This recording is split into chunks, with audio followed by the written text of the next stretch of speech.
is your relationship with time? Are you wired and tired, stressed and overwhelmed, busy and going nowhere? Or just want to scale your business? Welcome to Take Back Time with your host, Penny Zenker. Penny focuses on books, strategies, tools, and tips to help you work smarter and approach your time more strategically. As a result, you can have more energy, focus, and get more done in less time. Be more efficient and effective. Get ready to take back time. Hello, and welcome to Take Back Time. My name is Penny Zenker, and I'm your host. And today, we are talking to Tom Poland. And Tom sent me his amazing book here, Leadsology, The Science of Being in Demand. And he's written several best-selling books that really follow around lead generation. And I think this is a really important area, Tom, to talk about because we can get further faster in our business. We can be more profitable. We can make more revenue. We can then be more innovative when we have more leads that turn into more customers, right? And so I think this is a perfect topic to talk about how we can work smarter, not harder in the area of sales and lead generation. So welcome to the show. Thank you very much for having me. Looking forward to it. So tell us first in the background, because you have a methodology here that you've created that's proprietary. What makes you the lead guru? Yeah, probably the whole deal is around the fact that it actually works, which is a pretty good start. I say that too, right? I'm probably the only guy out there who says, don't believe me, don't pay me any money, try it for a month, see if it works. Then if you think it's pretty good, then I want to be paid for the month because they're going to meet with you at least 4 times in that first month.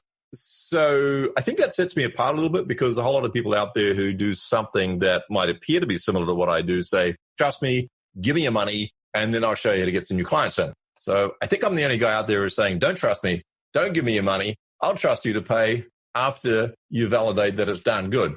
I do think that sets me out. Well, it totally does, because that's huge.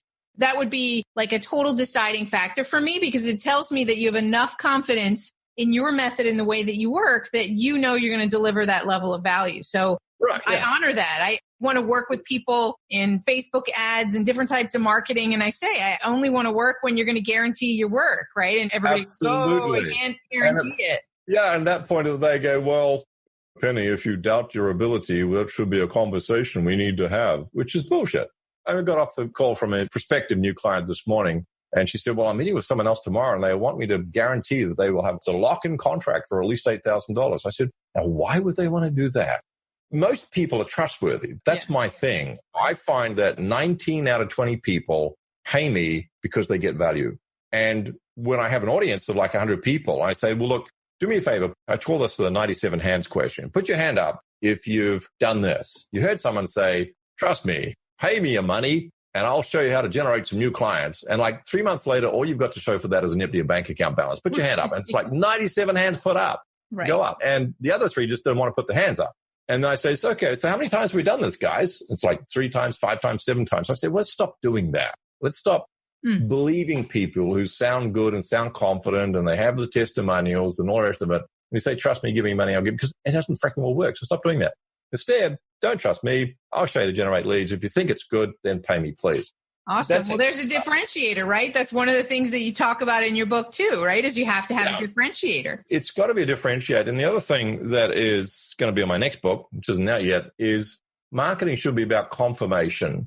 We shouldn't be having conversations attempt to convince people of anything. Right. We should be able to create an offer where all they want is a confirmation that it's right for them. No sales. I am the world's worst salesperson, and I take great pride in that. When I have a conversation with a potential new client, it's a discussion between 2 mature adults to see if I've got something here that might be good for them.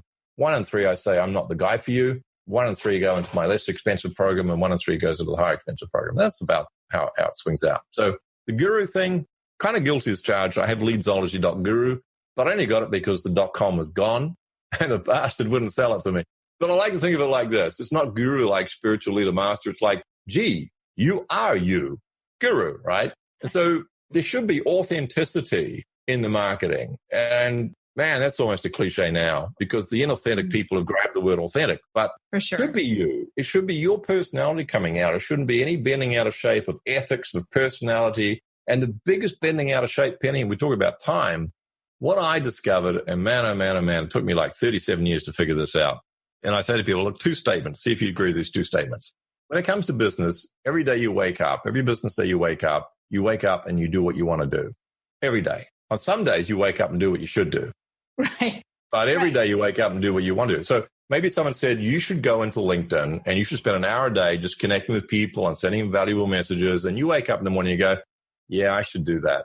So one of 2 things happens. The moment you think should is you either don't do it because you get a better offer, or you do it inconsistently. And if you don't do it, you get no results. You do it inconsistently, you get inconsistent results. Right. Totally. So if we want to talk about time efficiency, we've got to get people doing the style of marketing they actually want to do, where they wake up in the morning and go, good, I get to do that thing and I want to do that thing. And I know with a reasonable degree of certainty, it's going to produce some new clients. That's not a bad plan. Absolutely. Okay. Well, we're all hanging on our seats. Yes. And yes. And there is an expression, we should on ourselves.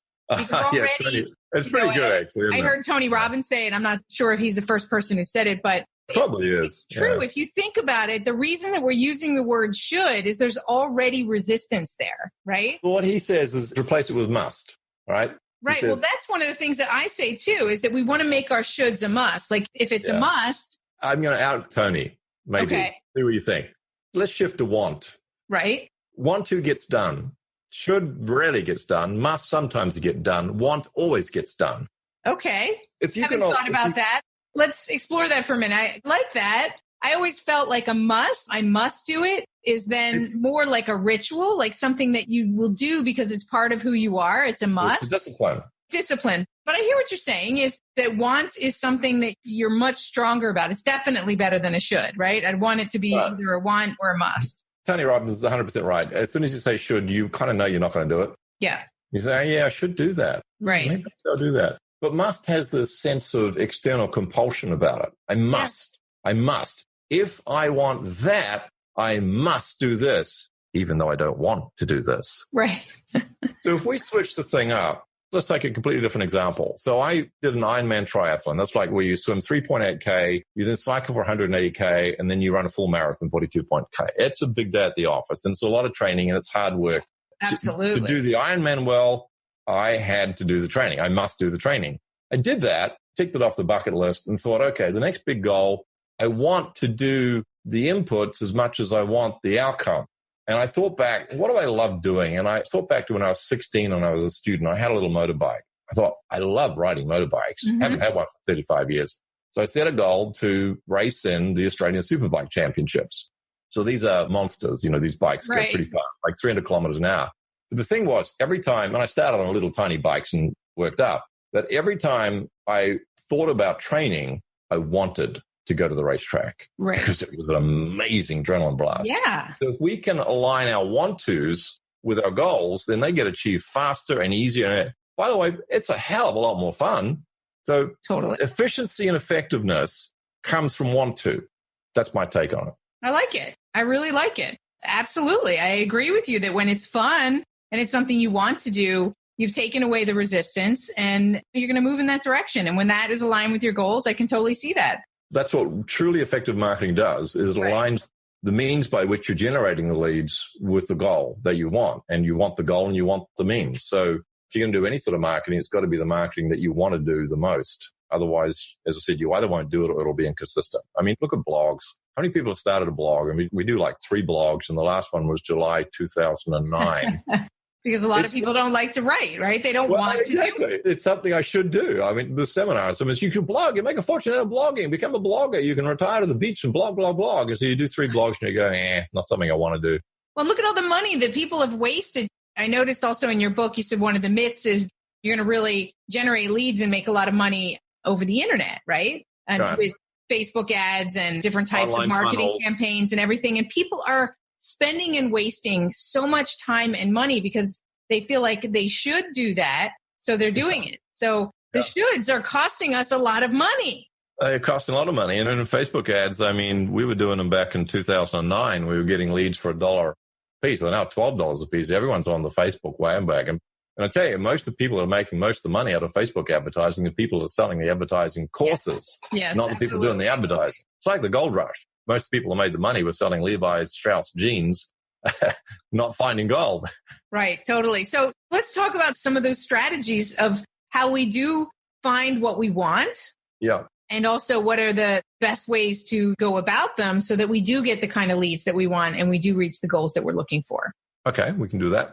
Do you want me to kick that particular football off? Yeah, kick it off. How do we start it in that direction? Pick something that you think is going to be most impactful for people. So almost all of my clients are marketing the invisible. So they have advice, they have a service, they might be management consultants, corporate trainers, business coaches, executive coaches, time management experts, online courses, but they have this thing that's not physical that they want people to buy. And so that's the name of my next book is Marketing the Invisible, due out next month sometime. Oh, maybe. Good. Maybe. I should just say September and not add the year. My model is very prescriptive. So no one can buy anything by going to a website and clicking a button. We don't do that. So everyone comes through the consult. Everyone comes through a one-on-one meeting where you can validate if what you have is the right thing for them or not. It is not a sales ambush, and it is not a free idea session. You don't pitch it as that. You pitch it as you offer it as two mature adults having open conversation about whether their need is something you can help with. Simple. And because you have plenty of leads coming in, you can honestly say to people, this is not for you. Something that's better over there. Go get it. Or you can say, yeah, this is for you and this is why. And you can sleep well at night knowing you're not trying to ram square pegs into a round hole. I'd like to talk more about that. So there's a lot of people doing that. Let's take the coach consultant who offers the free 20-minute session, right, to check out, or 30 minutes or whatever they do. My thought around that was always, because I don't offer that. And I don't offer that because I can fill up my schedule every 30 minutes. All of these different people. Well, and there's a lot of people who really, they just want free stuff from you. They're not really serious about. You got to have filters in place. You got to have filters. So that's what I'm leading to for you to bring us into that direction. Okay. Yeah, great question. They don't qualify. They just put it up on the website and they allow anyone. And I think that is a very poor use of your time. You might as well go to a networking event and just talk to people at the networking event than spend all that time. I changed the system. Many years ago, I gave a talk and there was, 100 people there and I got 23 consults. And after 23 hours, signed up absolutely no one because they were all broke and they all just wanted some free ideas. So that's the day I changed. I said, all right, we ain't doing this anymore. So if the corporate market is a little different, but every man and his dog has on their website, free call. Wow, whoop-de-doo, big deal. It's no longer a big deal. Right. Everyone else is doing it, so don't do that anymore. Right. So someone will go from site to site and do all the free calls. And at the end of the day. And it's also disingenuous because I know, and you know, and pretty much everyone else knows, it's just to try to get you on the phone so we can twist your arm to buy something, right? Yeah. So it's disingenuous. And if at the very starting point of an inquiry, we're actually misleading people, what does it say about the rest of the things we do? Now, I'm not Mother Teresa. I've done this. I've tried it. If it had worked, maybe I would have kept doing it. I don't know. But it didn't work. And it never quite felt right because it was this trying to dress something up as it's not. So what I do is this. If you're serving the consumer market or the SME market, you set up a landing page. And if people want an example of this, they can go to bookachatwithtom.com. And when they go to set up a page like this, so I said to all my clients, go and get bookachatwithpenny.com. Go and get bookachatwithjackie.com, whatever. Traffic goes to that page and they read the deal and they read, this is not a sales trap. It is also not a free coaching session. This is a conversation between two adults to see if what I've got here is something that's going to fit your needs. That's it. Now, if you want to agree to the terms and conditions, you'll see there's 3 check boxes you have to tick there before you can access my online schedule and book a time. In my case, the 3 check boxes say, yes, I can at least afford your minimum monthly fee should we decide that it's a good idea to work together. Right. So I'm not going to be disappointed and frustrated because I want to work with you, Tom, but I can't. So yeah, I agreed to that. And so there's 3 agreements and then they check the boxes. Then they can access the online scheduling system. So that's the filter. Now, that's one of several filters, but it's like this. Let's say you want to drink some pure water and all you've got is storm water and there's mud in it and there's muck in it. There might be Giardia in it. There might be Legionnaires in it. You don't know what's in it. To get to drink the pure water, you need 2 things. You need filters and you need volume. If all you have is the filters, then that landing page is like a filter. Check the boxes, see if you agree. That's a filter. Some people don't check it. Some people do. Right. You want people, by the way, to not check it and disappear because you don't want to talk to it. That's one of the filters. But if all you have is filters, not the volume, you just get a drop every now and then out the bottom. You just get one person in 100 booking a time with you. So you got to have the volume, which we can talk about how you do that in time efficient manner. But you got to have the filters as well. You get the 2 things together, the filters and the volume, you get plenty of good, pure consults coming through, good fit. I think that's an absolutely critical thing that people don't focus on. So I just want to make sure that everybody's thinking about that. You also said it that there can be multiple filters, right? It's like any funnel, right? Can have a filter at each stage before they get to you so that they're really qualified. Then you can look at really high conversion rates because people, like you said, are just there to identify, is this right for me? They've already sort of disqualified themselves if they're not. Yeah, exactly. And I mean, my conversion rate's close on 70%. As I said, roughly 1 in 3, I say this is not a good idea for you. 1 in 3 goes into a lower price program, 1 in 3 goes into a higher price program. And when you think about it, if you don't do the consult, because people have this holy grail thing, oh, wouldn't it be great if people just find me, do us like a automated webinar and then go ahead and buy something? Wouldn't that be cool? Yeah, cool. But you need massive volume to make that work. And if you've got a high ticket price item, like you're charging maybe $5,000 or more, then the consult's really worth investment of your time, because if you don't do the consult, you can leave a lot of money on the table. Here's what I discovered. Some people, if I offer them a $5,000 program, won't buy it because it's not expensive enough. Right. Absolutely. But they'll buy a $15,000 or a $25,000 program. And of course, some people can't afford the 15 or 25, but they could maybe do $300 a month. So by having the consult, we get to direct people to the one that best fits their budget and their needs. So everyone comes through the consult. How do they find the consult? The most perfect marketing medium that exists on planet Earth right now is the online meeting. It is the absolute sweet spot between having people have enough skin in the game, but not too much. So all of my clients have online meetings running every week, typically 1, maybe 2 online meetings every week.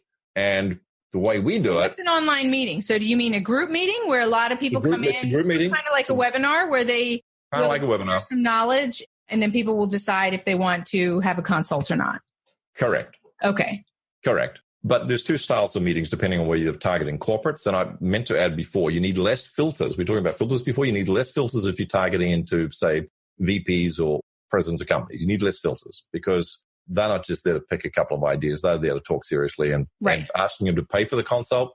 It's company money, doesn't matter. So less filters for corporates. Now, back to, so we've got people booking a time. Where do they find the link to book a time with you? Book a chat with Penny.com, whatever it is. They come to an online meeting. And during the online meeting, which could be a webinar, lots of people there, or what works incredibly well, and no one is doing it, so it's still fresh to appeal to people, is you have little small video conferences with 4 to 6 people, webcams on. And you lead them through exactly the same presentation as you would with, say, a webinar, but we don't call them training webinars, Penny. The demonstrations. Because when you think about the psychology of this, I'm going to go to a training session. Hard work. Could be valuable, but hard work. I'm going to go to a demo. I get to sit back and watch someone else demo the thing. Learned this from my early days developing software. Distractions are the enemy of productivity. Go to distractionquiz.com and find out your distraction profile. Are you a time zombie or a hamster? Take this free distraction quiz today to rate your ability to focus on what keeps you from being a wizard. Go to distractionquiz.com.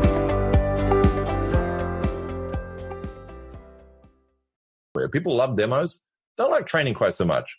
That makes sense because it's not fun. It goes back to your thing of what they want. What they want. And we make it a 35-minute demo, not an hour, because an hour is kind of like, that's a lot of time. But 35 minutes, a part of something is almost nothing, right? So 35 minutes, I can do that. Then it's an online meeting. They don't have to drive anywhere. You don't have to drive anywhere. Having to serve up orange juice and tea and coffee and smiling and pretending to like shaking hands with 100 people. You have to do that. It's just click, click. I mean, my commute is from the kitchen where my espresso machine is down the hallway here to my conference room that we're in right now. So the online meeting is perfect. We can have small. I run one of these every week, single week, 4 to 6 people, webcams on, and it keeps me close to the coalface because I'm talking to people who ask me questions. Oh, wow. That keeps me sharp. And I run once a month. I run a big webinar. Hundreds of people. So both of them funnel people to consult. Book a chat with Tom. We read the deal, have a consult, 2 out of 3 become clients and so on.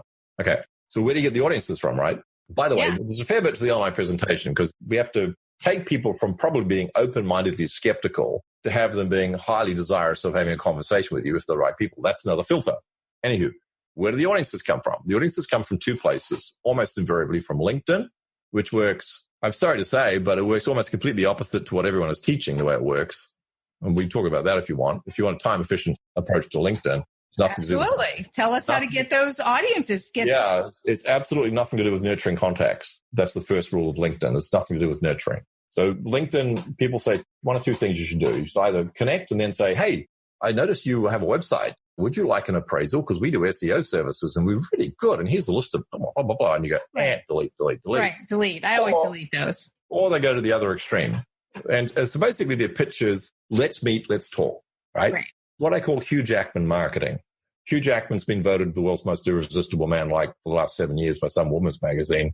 He can knock at my front door. My wife could open. I'd never see her again. Right. You know, he's that good. He's irresistible by definition, probably. But most other people are not. And I think that's the point that you're getting at. That's the point I'm making is we're not Hugh Jackman. We're just not. So that doesn't work either. Let's talk about getting married. So when you're marketing invisible, it's far more like you're proposing marriage than it is selling a washing machine. Right. It's not a transaction. It's a relationship. So the way LinkedIn works is opposite to the way email subscribers work. Email subscribers subscribe because they're primarily interested in your service. And once they've validated the efficacy of your service, whether it can help them or not, then they get interested in you and your integrity and your professionalism. LinkedIn, take out the recruiters and the career people. Everyone else who wants to connect you with LinkedIn is not connecting with you because they want to buy something. They're connecting because they think they might be able to sell you something. Right. So with LinkedIn, they're firstly and primarily interested in you, not your service. Email subscribers the other way around, right? Right. When you nurture email subscribers as autoresponders, that works.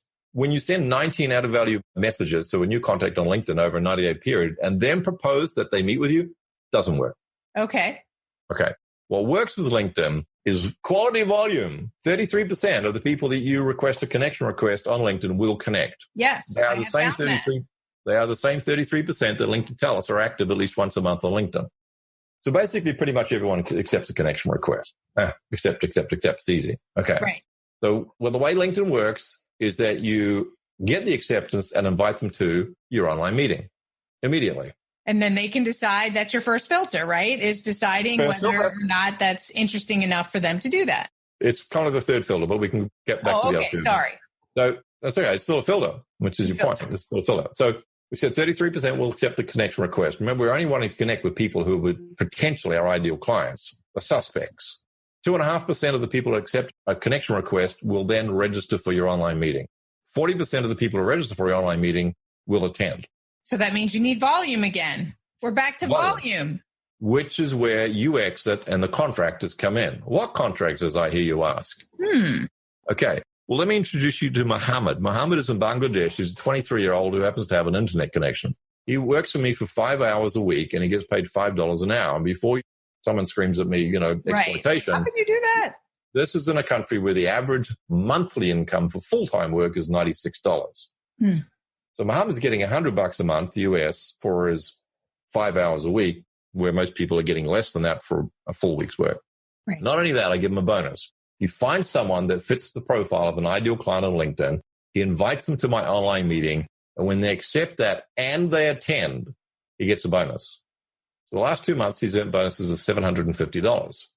Now, get this. He's earned $850 a month doing my LinkedIn work with his account, not my account. Mm-hmm. He overuses it. He gets suspended. He's out of business. So he's careful. Right. And I get a return on the investment. The $850 I paid him, the $100 a month for the $5 an hour, maybe 5 hours a week for a month, plus the bonus. I get a return on investment of that anywhere between 20 and 30 times, depending on the months. Now, I wake up in the morning and I go, LinkedIn, should do. Right. And I think a lot of people feel the same way. They don't want to troll LinkedIn. And so and that's why they then go hire somebody to do something maybe not talking about, right? But they hire somebody to nurture them. They look at automated platforms or they hire the wrong people or they give those people the wrong message. Mohammed's English is perfect because all he does is copy and paste the messages I told him to copy and paste. Right. The bonus is what drives them, not the $5 a week. The $5 gives them some security and it's a message of good faith that I'm going to pay him regardless of whether my system works or not. I mean, he knows it works now because it's been there quite a while. Right. So he wakes up in the morning and he goes, LinkedIn. Oh, good. $850. Oh, LinkedIn. Wow. I mean, he put both his parents' incomes together who are working full time, he's still doing 4 times that in 5 hours a week. You think he's motivated? Oh, my goodness. So we've got Muhammad doing what he wants to do, and we've got Tom doing what he wants to do. And Tom just wants to show up to meetings and talk to people about his stuff. Muhammad's getting the audiences there. So that's one lead stream that works absolutely relentlessly because he wants to. He would like to do 20 hours a week for me, but I want him getting the bonuses. Right. You mentioned before you need volume. Right. And that's why you have contractors. So I have 4 contractors on LinkedIn right now. Did I talk the water filter? If you have the storm water, filtering and filters. Okay. And you need volume. It's an absolutely brilliant analogy, actually. Thank you. So the filters are the system of getting the right contractor, the system of getting the right message, the system of getting it into the right person, the system of the online registration link. So the quality is controlled by the system. The volume comes from the contractors. Right. Got it. Right. Because they're doing what they want to do and you're doing what you want to do. So I select them right and I give them the right system and they take care of the volume.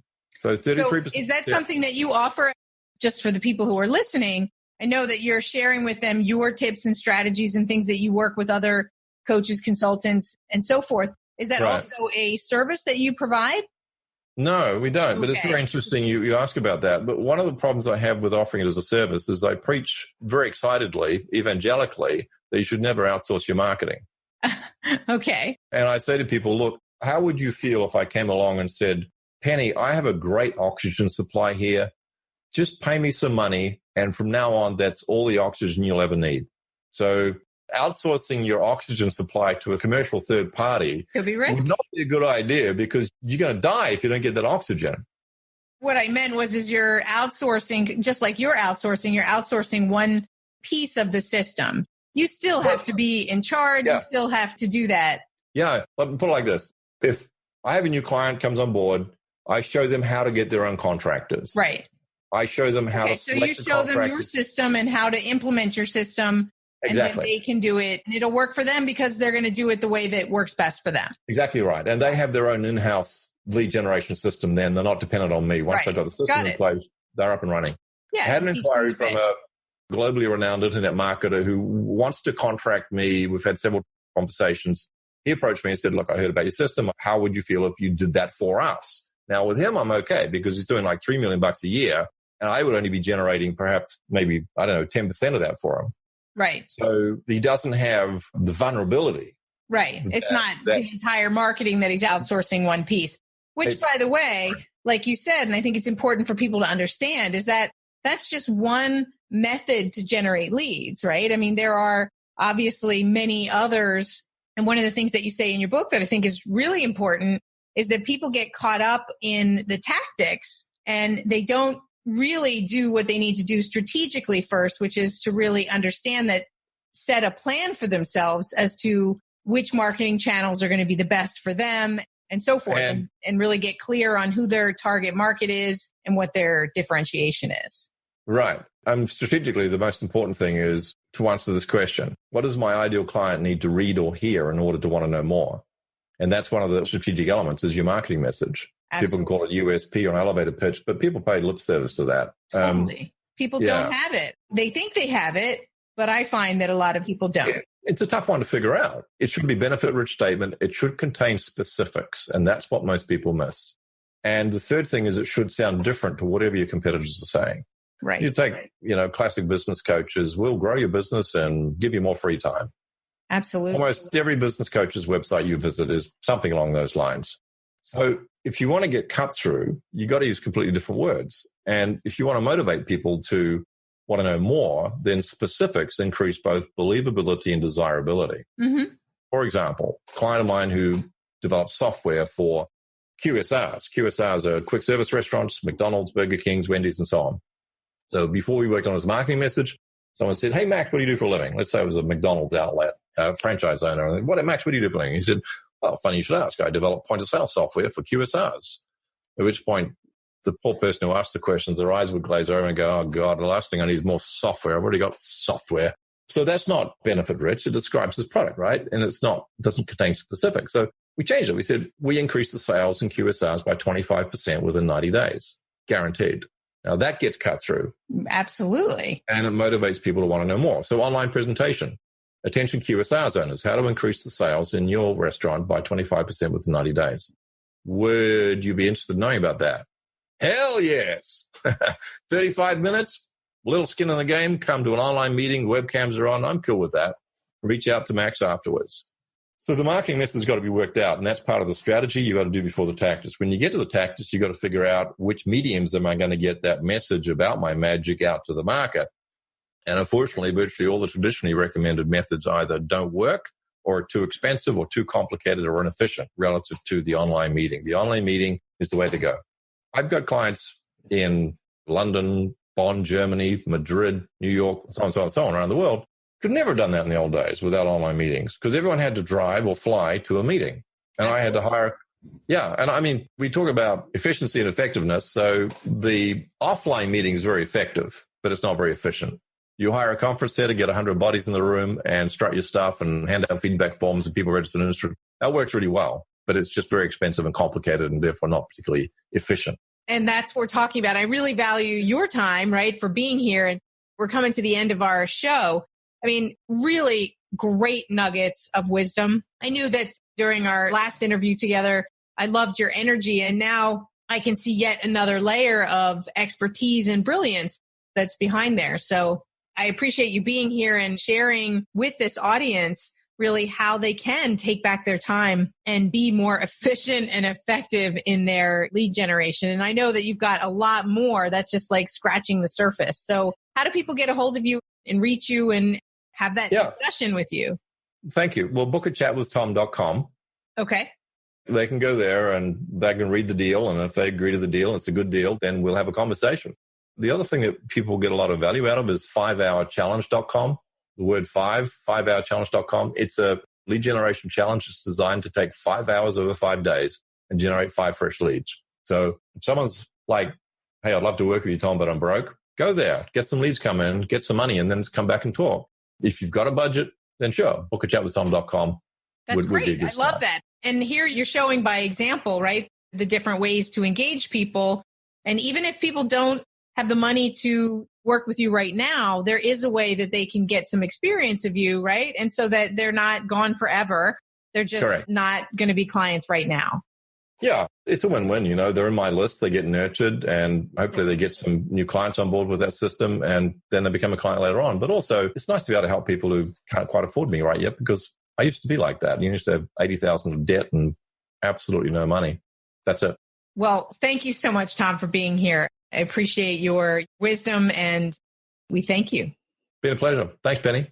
And thank you all for being here. Today's episode with Tom Polen is really going to help you in your sales efforts to generate more leads and to do it in a smarter way. We got a lot of great tips here today, and that's a way that you're going to be able to take back time.